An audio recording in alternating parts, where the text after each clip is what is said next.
welcome to the first episode of my podcast. Hi, thank you for having me. So, do you know the case of the Black Dahlia? No, I never heard of it. Okay, so basically, here's a little preview of the story. On January 15th, 1947, a woman was walking in her neighborhood and found the body of a woman bruised and tortured in Leimert Park.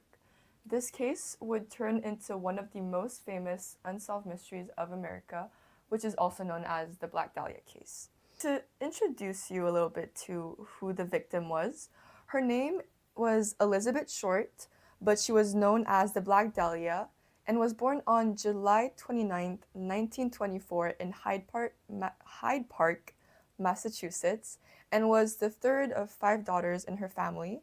She spent most of her early life in Medford, Massachusetts, and her father, Cleo Short, abandoned the family when she was just a baby, and her mother, Phoebe Short, worked really, really hard to support her daughters.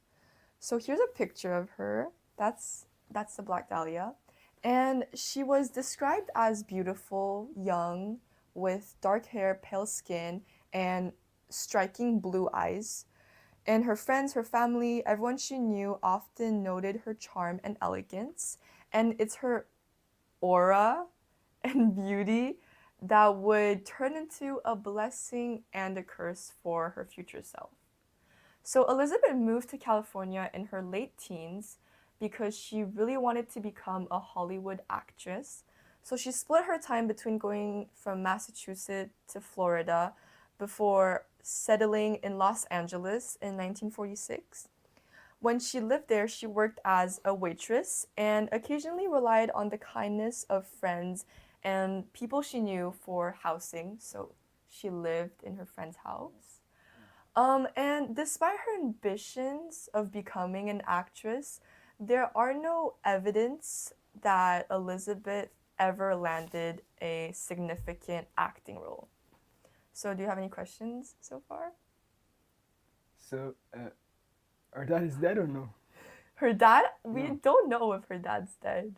It only says that her dad left. I mean, today he's probably dead because it's been 80 years. Yeah, of course. Oh, no, actually 100 years. What am I saying?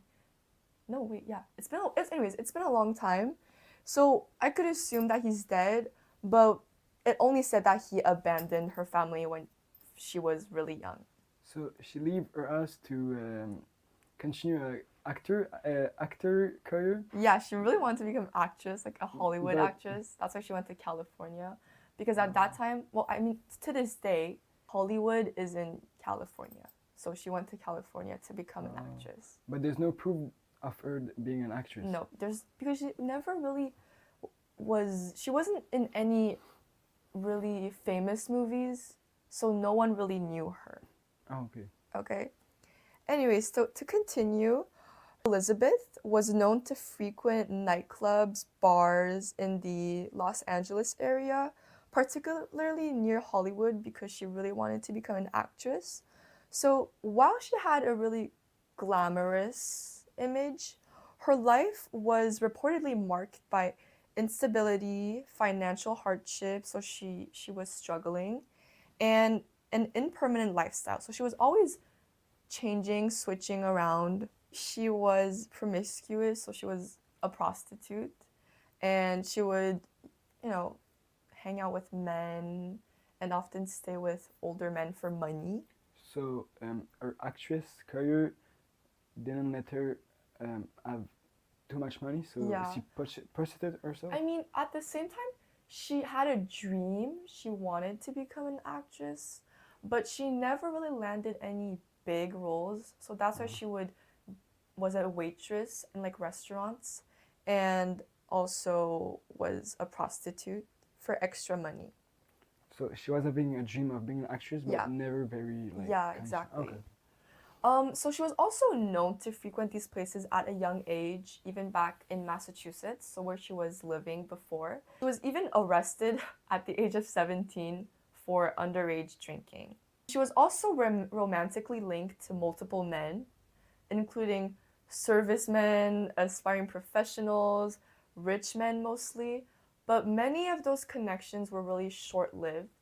So it didn't last long. She didn't have a long relationship with a man. She's never was serious or anything. She also, I don't think she ever had a husband. She was also pretty young. When she was killed, she was 24, I think. Let me see. Yeah. She was like 27. She was 27 when she was murdered. But it was especially her striking looks, her physique, and her more mysterious persona that made her really attract more men. But her personal relationships often came with multiple complications, and I'm going to go into that later. She was last seen on January 9th, 1947, so about 6 days before she died. She went to a hotel called Biltmore Hotel in Los Angeles, where she planned to meet one of her sisters, and she was last seen by her friend Robert Manley, who is a married salesman and had been dating her casually. So basically he was cheating on his wife with Elizabeth. But that was not like a serious relationship. No, it wasn't. She never had a serious relationship. That was the last time she was seen in the hotel lobby. And on January 15th, 1947, that's when her body was found in the Leimert Park in a neighborhood of Los Angeles. So she was found in a vacant lot, which is more like a spacious place. And she was found with her waist bisected, so it was cut, her waist. And she was posed with her arms raised above her head. And the body had been cleaned, so although it's pretty clear that a lot of blood came out of her body, there wasn't really a lot of blood on her. Her body was pretty clean. And her face was also slashed with a Glasgow smile. So do you know what a Glasgow smile is? No.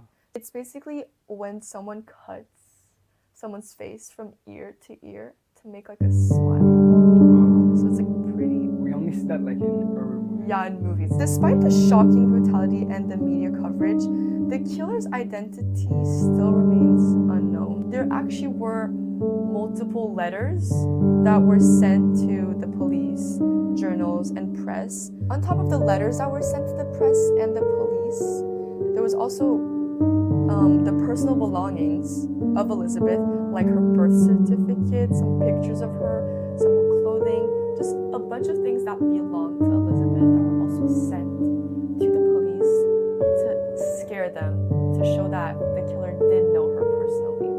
Let's continue with the suspects.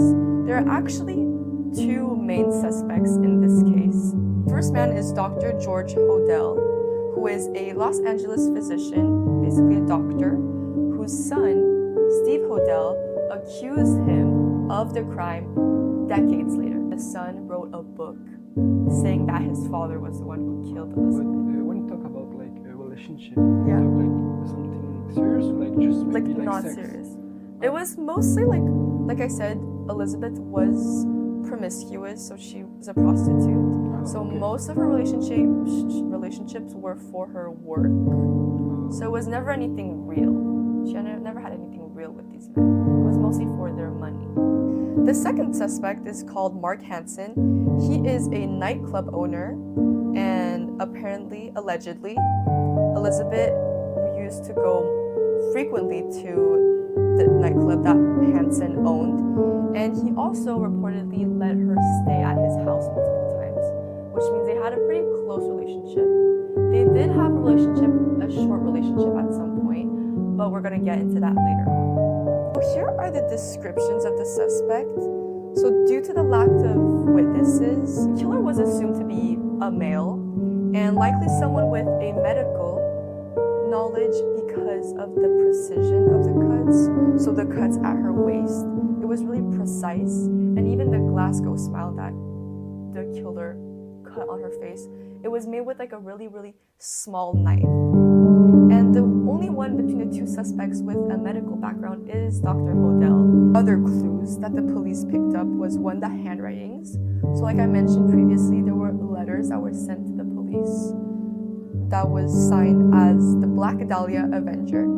So Black Dahlia is Elizabeth. It was the nickname that they gave her because she had black hair, blue eyes, really pale skin. So they named her the Black Dahlia. So the killer called himself the Black Dahlia Avenger. Well, Dahlia is a flower. I'm pretty sure it's a flower that grows naturally black. Since her hair is black, the flower is black, it like matches, which is why they call her the Black Dahlia. And there were also no evidence left at the scene. No DNA evidence, so all of the fingerprints or any like DNA left, it was all erased. I mean, maybe like in the past, Yeah, also there was no technology. much, like, technology to like. Yeah. If this happened in today's time, maybe like there was at the end. But there was no DNA evidence, no evidence that the police could pick up, also because of the technologies, which is why today many crime case lovers like to go back into these old cases that were unsolved to see if today's technology could help them solve what happened in the past and give justice to the victims. But other than that, back in the days, the technology was not advanced enough, which also contributed to the fact that it's an unsolved mystery. Now let's go into the different suspects. So suspect number 1, Dr. George Odell. So we're going to explore his background first. So he is a prominent Los Angeles physician and has a reputation for being really intelligent and charismatic. So he had this charisma that attracted a lot of women. He was also associated with the Hollywood elite, and he also had a history, strangely, he had a history of criminal accusations, including being a suspect in the death of his secretary, and also allegations of incest. With who? So it was alleged that he killed his own secretary and that he also had incest allegations. Now let's go into the evidence that go against Hodel. So first of all, there's his connections to Elizabeth Short. So this was said in his son, Steve Hodel's book, that Elizabeth and the doctor had relationships. Second evidence would be his medical knowledge. So like I said, he is a doctor, so he probably uses a lot of tools, like really sharp knives or tools, which raises suspicions towards him because of the cuts on Elizabeth. Like I said, the Glasgow smile, it was made with a really fine and precise cut. Also the cut on her waist, it was really precise. And the last evidence would be his suspicious behavior. So right after Elizabeth's body was found, the doctor fled to the Philippines and lived there for decades. So he lived in the Philippines for multiple years. Right after. The day after? No, like not the day after, but like soon after Elizabeth's body was found, he fled, like he ran away and went to the Philippines. So now there's also evidence that goes against his guilt.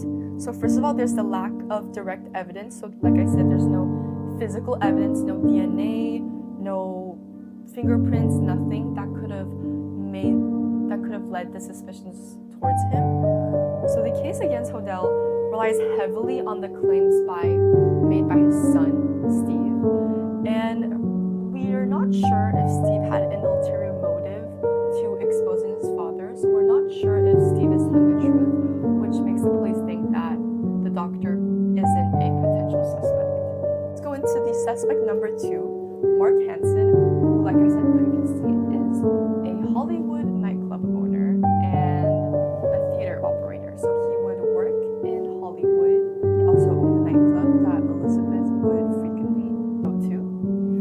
He also allowed Elizabeth to stay at his house on multiple occasions because, like I said, she was not financially stable. So she would have to stay at multiple people's house. So we can see that with his job, he was also like a wealthy man. Yeah, he was pretty wealthy. I mean, he was kind of a businessman since he owned his nightclub, and he also worked in Hollywood. So the evidence against Hansen, first of all, there's his personal connection to Short. Allegedly, Hansen did make romantic advances towards Elizabeth, so he did want to ask her to marry him, but she rejected him, which leads to the second motive. Allegedly, he was rejected, so that could have fueled his anger and made him kill her. And lastly, there is his possession of Elizabeth's belongings. So like I said previously, when the letters were sent to the police after Elizabeth's death, they would also send some of her personal things, so her clothes, her pictures, and Mark Hansen did possess some of her belongings since she used to live at his house on multiple occasions. There's also evidence against his guilt. There is no forensic evidence, so there's no DNA, no fingerprints that could lead to the confirmation of Hansen being the murderer. And he also has a weak motive. So like I said, he does have the motive of being jealous and angry. However, the motive isn't strong enough for someone to kill another person. But do we know when the rejection has been made? Yeah, it was alleged that Elizabeth rejected Hansen. Oh. Yeah. Let's go into the details of her murder. We already talked about it a little bit before. So again, she was cut at the waist, which was the main reason of her losing blood. After finding her body, she was sickly and deathly pale because of the amount of blood that she lost. There's also a lack of evidence at the scene, so the body was washed clean. There was no blood or dirt on her body, and there was also no fingerprints, no DNA, no footprints, nothing on the scene. So her waist was open, but no blood? No blood, because that's what makes the police think that she was killed days before, because her blood was all drained. Like she lost all of her blood. So the fact that the girl was not seen for 6 whole days. Yeah, she wasn't seen for 6 whole days until January 15th. So now let's talk about how the media and the public received these shocking news. So Elizabeth's brutal murder was captured by the public attention and quickly became a media sensation. So the press named her the Black Dahlia because of her dark hair, her light skin, her blue eyes. The Black Dahlia case remains one of the most famous unsolved mysteries of American history.